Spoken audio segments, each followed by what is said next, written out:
नमस्कार बच्चों आज हमारा विषय हिंदी है और हिंदी विषय में हम 8वीं कक्षा में पाठ नंबर 9 स्वतंत्रता सेनानी सुभाष चंद्र बोस जी के पाठ में व्याकरण भाग पढ़ेंगे। तो व्याकरण भाग में हम करेंगे इस भाग में अशुद्धि शोधन।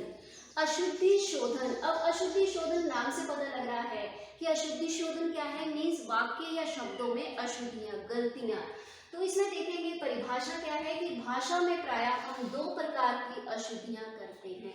भाषा में दो तरह की गलतियां हो जाती हैं, जैसे शब्दगत और वाक्यगत अशुद्धियां। शब्दों में भी गलतियां होती हैं, वाक्य में भी गलतियां होती हैं। तो अशुद्धियां जो है वो दो तरह की हैं, शब्दगत तथा वाक्यगत। शब्दगत अशुद्धियों में मात्रा या संयुक्त व्यंजन संबंधी गलतियां हो सकती हैं। जो शब्दों में गलतियां होती हैं वो मात्रा की हो सकती हैं, ठीक है, या फिर संयुक्त व्यंजन की हो सकती हैं। और दूसरी है वाक्यगत। तो वाक्यगत अशुद्धियों में हम देखेंगे वाक्यगत अशुद्धियां क्या है कि वाक्य रचना संबंधी गलतियां कैसे हो सकती हैं, लिंग संबंधी अशुद्धियां, वचन संबंधी अशुद्धियां, कारक संबंधी अशुद्धियां, सर्वनाम संबंधी अशुद्धियां, क्रिया विशेषण संबंधी अशुद्धियां और पदक्रम संबंधी अशुद्धियां। तो बच्चों हमने पिछले पाठ में पाठ नंबर 8 में जब हमने वाक्य पढ़े थे तो वाक्य में भी हमने देखा था कि वाक्य में क्या क्या गुण होने चाहिए, ठीक है, क्या क्या पद परिचय में हमने देखा था कि पद का परिचय हम कैसे कर सकते हैं। तो वही चीज हम यहाँ पर दोहरा रहे हैं कि वाक्य रचना में कैसे गलतियां हो सकती हैं। तो लिंग, वचन, कारक, सर्वनाम, क्रिया और पदक्रम संबंधी गलतियां हो सकती हैं।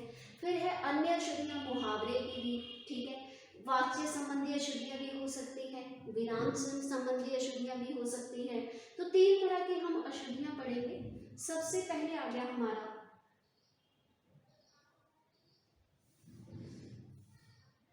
वाक्य रचना संबंधी अशुद्धियां। तो पहले अशुद्धि क्या है, लिंग संबंधी अशुद्धि। लिंग से संबंधित अशुद्धियों में पुल्लिंग, संज्ञा के स्त्रीलिंग रूप तथा लिंग के अनुसार कर्ता, कर्म और क्रिया संबंधी अशुद्धियां आती हैं, ठीक है, जिसमें लिंग में कर्ता, कर्म और क्रिया संबंधी अशुद्धियां, गलतियां जो है वो आती हैं। जैसे पहले देखेंगे छुट्टी के कारण एक भी दुकान नहीं खुला। तो दुकान क्या है, क्या आना था, दुकान नहीं खुली। तो ये कौन सी अशुद्धि आ गई, लिंग संबंधी। छुट्टी के कारण एक भी दुकान नहीं खुली। तो लिंग संबंधी अशुद्धि देखेंगे पुल्लिंग में, संज्ञा में, जब स्त्रीलिंग या स्त्रीलिंग तथा लिंग के अनुसार जब कर्ता, कर्म और क्रिया में अशुद्धियां होती हैं तो उसको हम कहेंगे लिंग संबंधी अशुद्धि। दूसरा देखेंगे वचन संबंधी अशुद्धि।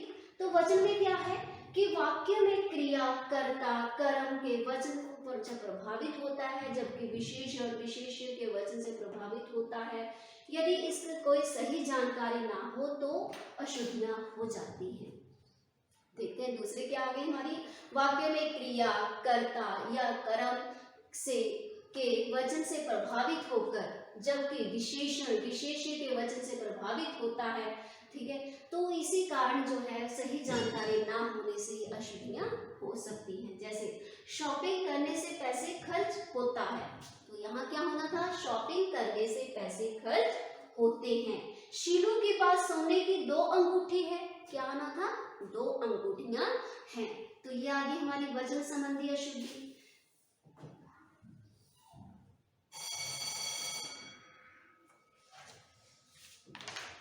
आगे हम देखेंगे कारक संबंधी अशुद्धि। नंबर 3 आ गया। वचन के बाद देखेंगे कारक संबंधी अशुद्धि। यदि कारक के प्रसंगों ने, को, से, के द्वारा, मैं, पर, का, की, के लिए इत्यादि का प्रयोग सही तरीके से ना किया जाए तो कारक संबंधी अशुद्धि जो है वो हो सकती है। जैसे रंभा ने मिठाई खाती है, तो क्या आना था, यहाँ कारक संबंधी अशुद्धि, रंभा मिठाई खाती है। तो ये क्या आ गई हमारी कारक संबंधी अशुद्धि। आगे है सर्वनाम। नंबर 4 सर्वनाम संबंधी अशुद्धि। यदि वाक्य में सर्वनाम का उचित स्थान पर प्रयोग ना किया जाए तो वो सर्वनाम संबंधी अशुद्धि जो है वो कहलाती है। जैसे उदाहरण, जूस में कोई गिर गया है, तो क्या आना था यहाँ पर, जूस में कुछ गिर गया है। मेरे को अपना नाम बहुत पसंद है, मुझे अपना नाम बहुत पसंद है। जब सर्वनाम का सही जगह पर सही तरीके से प्रयोग ना हो तो वो आती है सर्वनाम संबंधी अशुद्धि। आगे देखेंगे क्रिया संबंधी अशुद्धि।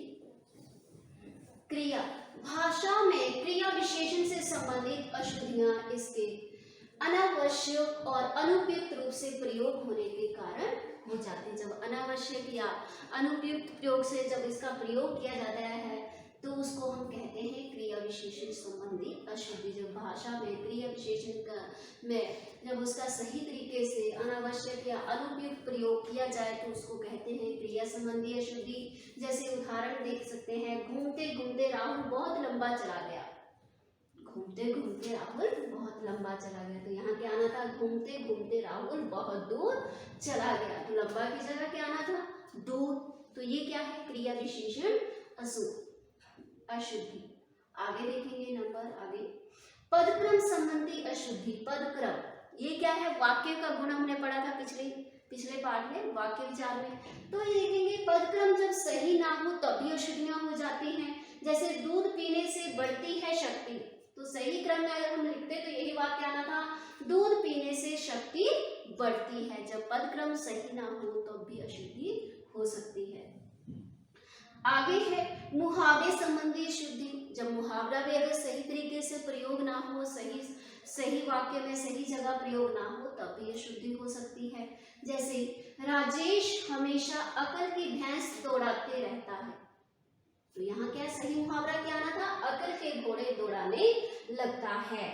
या मनोज के भाई ने उसे चिकनी चुपड़ी सुनाई, तो यहाँ क्या आना था, मनोज के भाई ने उसे खरी खोटी सुनाई। तो ये आ गया बच्चों हमारा मुहावरे संबंधी अशुद्धि। आगे देखेंगे वाच्य संबंधी अशुद्धि।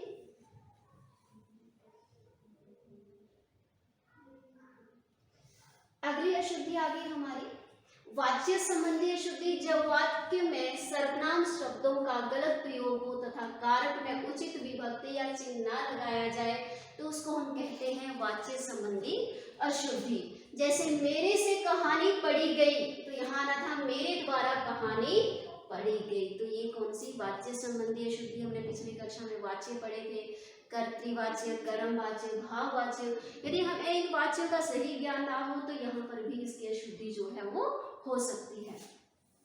आगे देखेंगे विराम संबंधी अशुद्धियां। विराम संबंधी भी गलतियां हो सकती हैं, विराम चिन्ह हमने पढ़े थे। इसमें देखेंगे जैसे अलग विराम संबंधी अशुद्धि। तो अलग विराम कहाँ पर लगता है, जैसे आया ईना, मीना, ओडिका, मनाली घूमने गए, तो यहाँ पर अलग विराम कहाँ लगना था, ईना के बाद दो शब्द हैं, दोनों को अलग करने के लिए यहाँ पर हम अलग विराम का प्रयोग करेंगे। तो अलग विराम भी अगर सही जगह पर प्रयोग ना किया जाए तो इसके लिए अशुद्धि हो सकती है। आगे हम देखेंगे अर्धविराम। अर्धविराम में भी अगर अर्धविराम का सही जगह पर प्रयोग ना किया जाए तो वहां पर भी अशुद्धि हो सकती है। देखो जैसे पूर्ण विराम से पहले हमने अगर थोड़ा सा रुकना है तो वहां हम पूर्ण विराम का प्रयोग नहीं करते हैं, वहां पर हम अर्धविराम का प्रयोग करते हैं। तो अंजना बाजार गए, तो पूर्ण विराम की जगह हमने यहाँ पर अर्धविराम लगाना था, ठीक है। तो ये भी अशुद्धि हो सकती है।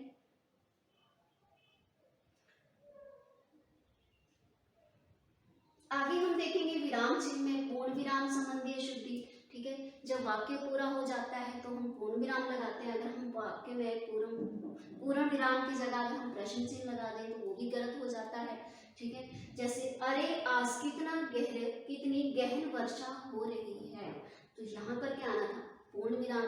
तो विराम चिन्ह अगर सही जगह पर सही तरीके से प्रयोग ना हो तो वहां भी अशुद्धियां हो सकती हैं।